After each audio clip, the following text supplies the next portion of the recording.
আসসালামু আলাইকুম। আশা করছি সবাই ভালো আছেন। নতুন আরও একটি ভিডিও নিয়ে আসলাম, শেষ পর্যন্ত দেখবেন, ভালো লাগবে।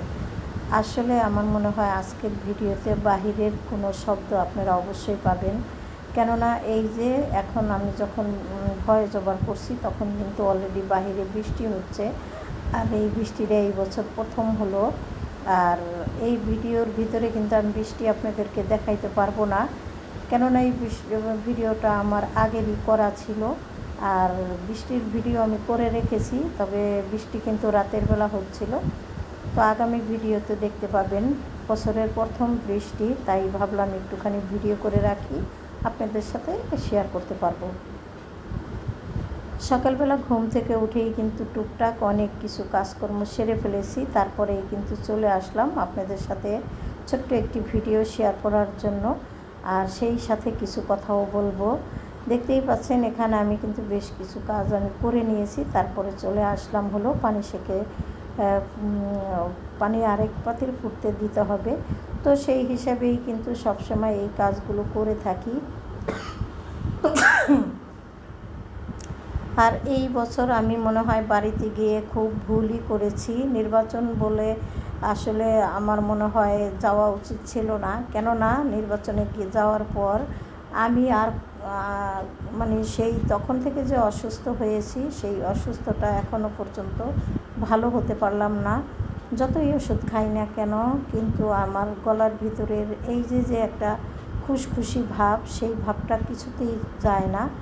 তো কী করলে আসলে এই জিনিসটা ভালো হবে, আপনারা যদি জানেন আমাকে প্লিজ একটু কমেন্ট করে জানাবেন।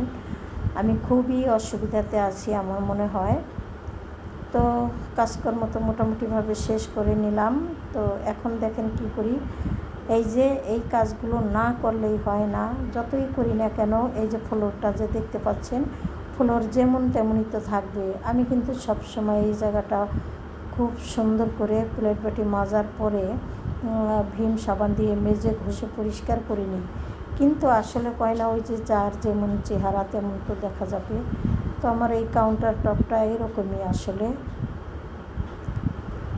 একটা গ্যালন তেল কিন্তু শেষ হয়ে গেছে আমার, আর আজকে আরও একটা নতুন গ্যালন থেকে তেল ঢেলে নিলাম। আর কি কি ইফতারিতে তৈরি করব সমস্ত সব কিছুই আপনাদের সাথে আজকে শেয়ার করব। তো সকালবেলা তো বুয়া এসে কাজকর্ম করে দিয়ে গেছে, আজকে আর সেগুলো আপনাদের সাথে শেয়ার করলাম না, কেননা প্রত্যেক দিন এক ধরনের কাজ হয়তো আপনাদের হয়ে যাবে বা একঘেয়েমি ভালো লাগবে না।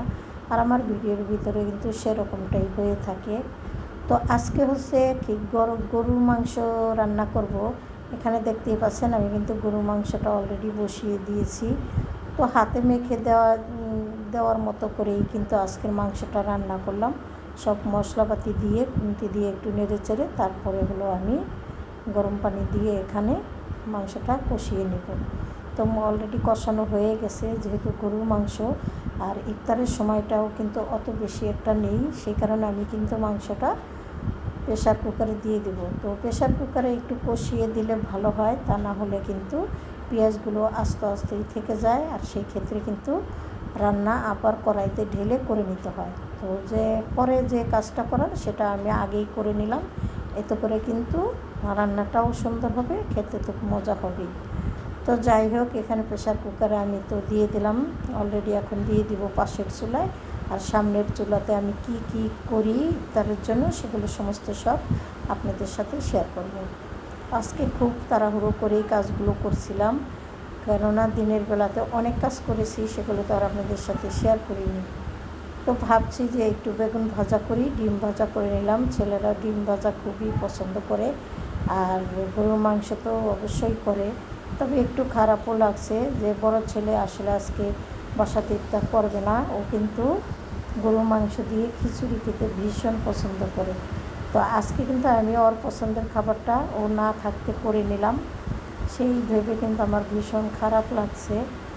তো যাই হোক, এখানে একটু পেঁয়াজও করে নিলাম।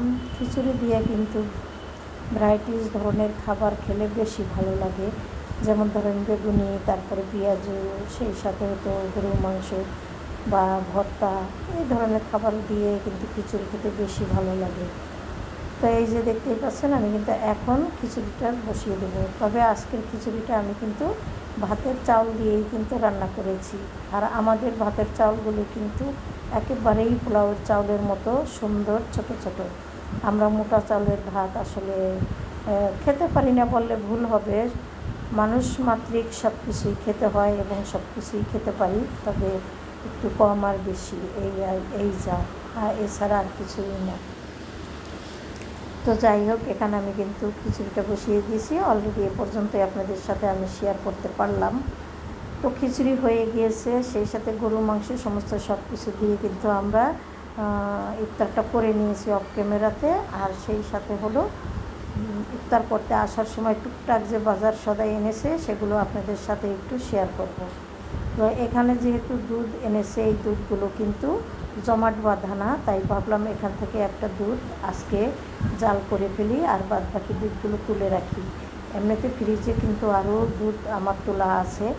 তো যাই হোক, দুধ রেখে এখন চলে আসলাম। ডিম এনেছিল, ডিমগুলো একটু বের করে নামিয়ে নিয়ে ভিজিয়ে রাখবো, কিছুক্ষণ পরে ধুয়ে নেওয়া হবে। আর এইভাবেই কিন্তু টুকটাক করে সারা দিনটা চলে গেল। কীভাবে যে গেল নিজেও বুঝতে পারলাম না, রোজা যে কীভাবে গেল তাও বুঝতে পারলাম না। তো এই যে দেখতেই পাচ্ছেন, এখন কিন্তু আপনাদের কাছ থেকে বিদায় নিয়ে নেব আমি। পরবর্তী ভিডিওতে দেখাবো যে ডিম ধুয়ে শুকিয়ে রেখেছি, সেগুলো ফ্রিজে তুলে রাখলাম। ভুল ত্রুটি ক্ষমা সুন্দর দৃষ্টিতে দেখবেন। আল্লাহ হাফেজ, আসসালামু আলাইকুম।